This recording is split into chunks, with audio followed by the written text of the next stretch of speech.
Precautions का मतलब कौन कौन सी सावधानियां हैं राष्ट्रीय आय की गणना करते समय। तो हम इन सावधानियों को एक एक करके पढ़ते हैं। सबसे पहले वैल्यू एडेड मेथड यानी उत्पादन विधि। ये जो मैंने स्लाइड्स बनाई है बेटा, ये इंग्लिश मीडियम में है, लेकिन मैं हिंदी में साथ के साथ समझाती चलूंगी। बेसिक ऑब्जेक्टिव है आपको कॉन्सेप्ट क्लियर करना, और राइटिंग में आपको हिंदी में भी बुक्स में मिल जाएगा। तो precautions of value added method यानी उत्पादन विधि द्वारा राष्ट्रीय आय की गणना करते समय हमें कौन कौन सी सावधानियां बरतनी चाहिए। पहली सावधानी है, intermediate goods are not included in national income, यानी जो मध्यवर्ती वस्तुएं हैं उनको राष्ट्रीय आय की गणना करते समय शामिल नहीं किया जाता है। क्यों ऐसा है? क्योंकि जो मध्यवर्ती वस्तुएं हैं उनका मूल्य अंतिम वस्तुओं में शामिल होता है, इंक्लूडेड होता है पहले से ही। जैसे ब्रेड के मूल्य में आटे का और ऑयल का और स्टेबलाइजर या एंजाइम्स जो भी पड़े होते हैं, ब्रेड के मूल्य में उन सब का मूल्य शामिल होता है। इसी तरह अगर हम फर्नीचर देखते हैं तो फर्नीचर में लकड़ी का मूल्य ऑलरेडी शामिल होता है। इसलिए the value of these good is already included in the value of final good, and if they are included again it will lead to double counting. अगर हम इसको दोबारा ऐड करेंगे तो यहाँ पे दोहरी गणना की समस्या हो जाएगी। हिंदी मीडियम वाले बच्चे सीधे लिखेंगे कि मध्यवर्ती वस्तुओं का मूल्य अंतिम वस्तुओं में शामिल होता है। अगर हम मुझे दोबारा लेंगे तो यहाँ पे दोहरी गणना की समस्या हो जाएगी। पेट लाइन है, यही लाइन आपको लिखनी है, ना इससे कम ना इससे ज्यादा। सेकेंड प्रिकॉशन है, the sale and purchase of second hand goods is not included. इसका अर्थ है कि अगर कोई सेकेंड हैंड गुड है यानी पुरानी वस्तु है, सेकेंड हैंड होती है जो पुरानी वस्तु होती है, पुरानी वस्तुओं के क्रय विक्रय को शामिल नहीं किया जाता। क्योंकि बेटा पुरानी वस्तुएं जिस वक्त उनका उत्पादन हुआ है, जब वो नई थी तभी उनकी वैल्यू इंक्लूड कर ली है। अब उनको दोबारा अगर हम पुरानी वस्तुओं को बेचेंगे तो उससे हमारे कोई नया उत्पादन नहीं हुआ, कोई आउटपुट नहीं बढ़ा।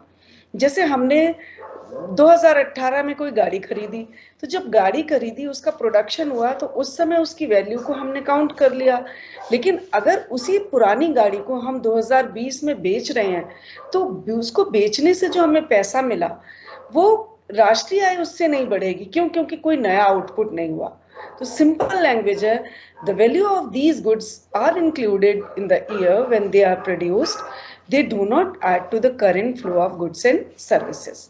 हिंदी में कहेंगे, पुरानी वस्तुओं के क्रय विक्रय को शामिल नहीं किया जाता क्योंकि जिस वर्ष उनका उत्पादन हुआ था उसी वर्ष उनके मूल्य को इंक्लूड कर लिया गया था। अब करंट उसमें वर्तमान समय में वस्तुओं के प्रवाह में कोई वृद्धि नहीं होती।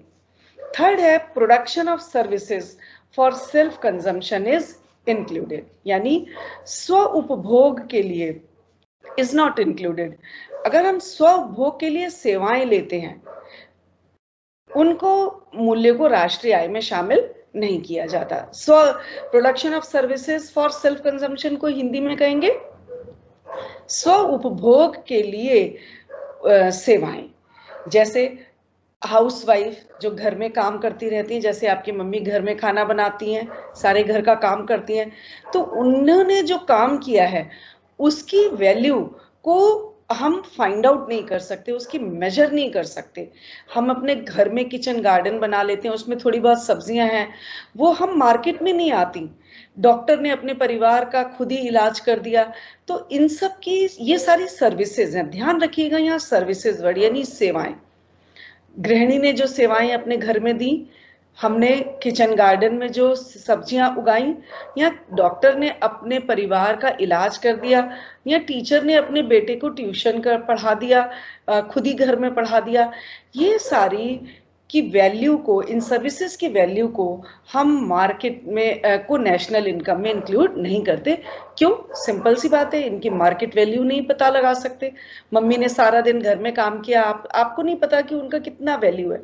लेकिन हाँ, अगर वही मेड आप कोई काम कर रही होती और आप उसको 1000-2000 रुपए पूरे महीने के दे रहे होते, तो वो जो उसको आप पेमेंट करते, वो उसकी वैल्यू को हम मेजर कर सकते, उसको इंक्लूड कर लेते। इसका रीजन है, these services are consumed at home and they never enter the market place. ये गैर बाजारी लेन देन है, ये चीजें कभी भी बाजार में प्रवेश नहीं करती। नेक्स्ट आते हैं, the production of goods for self consumption is included. इसका मतलब अगर गुड्स हमने बनाए हैं उसको सेल्फ कंजम्पशन के लिए उनको इंक्लूड कर लेते हैं, यानी स्व उपभोग के लिए यदि वस्तुएं बनाई जाती हैं तो उनको, because they contribute to the current output, their imputed value is included। आप यहाँ देखेंगे कि हर एक का रीजन एक ही आता है। अगर कोई भी ऐसी एक्टिविटी है, ऐसा काम है जिससे आउटपुट बढ़ रहा है, मूल्य वृद्धि हो रही है, वैल्यू एडिशन हो रही है, वस्तुओं के चालू प्रवाह में कुछ बदलाव आ रहे हैं, तब उसको इंक्लूड करते हैं। तो ये लाइन जो है ना, they contribute to the current output, ये हर एक में फिट हो जाती है। And their imputed value is included, यानी उसकी वैल्यू, आरोपित वैल्यू। जैसे किसान ने गेहूं उगाया, 100 क्विंटल उगाया, 80 तो उसने बेच दिया, वो तो सेल थी, लेकिन 20 उसने अपने घर में सेल्फ कंजम्पशन के लिए रख लिया। तो हम मानेंगे कि वो जो 20 क्विंटल है उसने खुद खरीद लिया, वो उसके पास आ गया, it added to the output. इसलिए स्वउपभोग के लिए वस्तुओं को शामिल किया जाता है। मैं दो चीजों को आपको कंपेयर कराना चाहती हूँ। आप देखिए, मैंने यहाँ पे सर्विसेज को रेड से मार्क किया है येलो बैकग्राउंड में। Production of services is not included for self consumption, यानी स्वउपभोग के लिए सेवाओं को इंक्लूड नहीं करते, लेकिन production of goods for self consumption is included.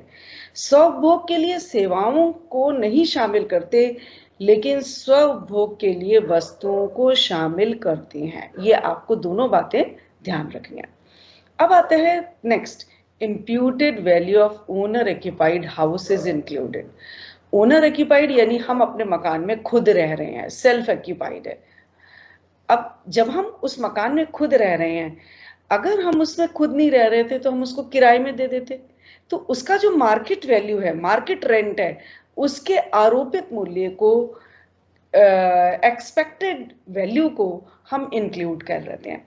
जैसे अगर हमारा अपना मकान है, अगर हम उस मकान में खुद ना रह के किसी को किराए पे दे देते और किराया हमें उसका 5000 रुपये महीना मिलता, तो ये जो 5000 रुपये किराया है, ये एक्चुअल किराया नहीं है, ये हमें मिल नहीं रहा, लेकिन ये वैल्यू है, इसको हम 5000 किराए को इम्प्यूटेड वैल्यू कहेंगे, आरोपित किराया कहेंगे। तो आरोपित मूल्य को शामिल किया जाता है।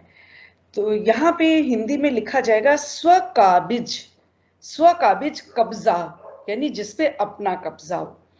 People who live in their house do not pay any rent, but the imputed value of rent is included in national income. तो ये इम्प्यूटेड वर्ड, आरोपित मूल्य को आपको समझ लेना है। नेक्स्ट पॉइंट है change in stock of goods, जिसको हम इन्वेंट्री भी कहते हैं। यानी इन्वेंट्री का मतलब वही कच्चा माल, अर्धनिर्मित माल और तैयार माल। किसी भी चीज के प्रोडक्शन करने के लिए हमें ये चीजें जरूरी हैं, तो इसमें जो चेंज होता है it is included because it is a part of capital formation. ये पूंजी निर्माण का एक भाग है, इससे हमारे भविष्य में और इनकम जनित होती है। तो change in stock of good यानी इन्वेंट्री इज इंक्लूडेड। और यहाँ आपको ये भी ध्यान रखना है, क्योंकि मैंने यहाँ चेंज डाला है, change in stock of goods डाला है, तो ये एक फ्लो कॉन्सेप्ट है। माल सूची, इन्वेंट्री जो है उसको हम स्टॉक कहेंगे, लेकिन चेंज इन स्टॉक को हम फ्लो कहेंगे। तो ये ध्यान रखने आपको 6 प्रिकॉशंस है।